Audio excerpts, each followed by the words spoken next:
இன்று 21ஆம் தேதி அக்டோபர் காலை 5:30 மணி அளவில் தென்மேற்கு வங்கக்கடல் பகுதிகளில் ஒரு காற்றழுத்த தாழ்வு பகுதி உருவாகி அதே பகுதி 8:30 மணி அளவில் ஆழ்ந்த காற்றழுத்த தாழ்வு பகுதியாக, அதாவது வெல் மார்க் லோ ப்ரெஷர் ஏரியாவாக அதே பகுதிகளில் நிலவுகிறது.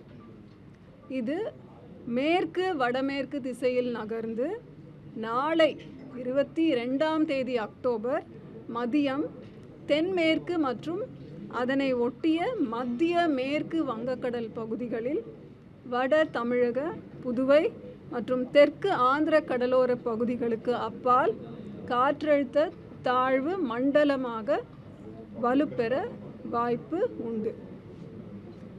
அதற்கு அடுத்த 24 மணி நேரத்தில், அதாவது 23ஆம் தேதி அக்டோபர், மேற்கு வடமேற்கு திசையில் நகர்ந்து வட தமிழக, புதுவை, தெற்கு ஆந்திர கடலோர பகுதிகளை நோக்கி நகர்ந்து மேலும் வலுவடையும் வாய்ப்பு உள்ளது. அதாவது காற்றழுத்த தாழ்வு மண்டலம் அப்படின்றது டிப்ரெஷன், அதற்கு அடுத்த ஸ்டேஜ் அப்படின்றது டீப் டிப்ரெஷன். அதற்கான சாத்தியக்கூறு உண்டு. டீப் டிப்ரெஷன் வரைக்கும் சொல்ல முடியும் இன்னைக்கு. நாளைக்கு அது புயலாக மாறுமா அப்படின்றது ஓரளவுக்கு சரியாக சொல்ல முடியும்.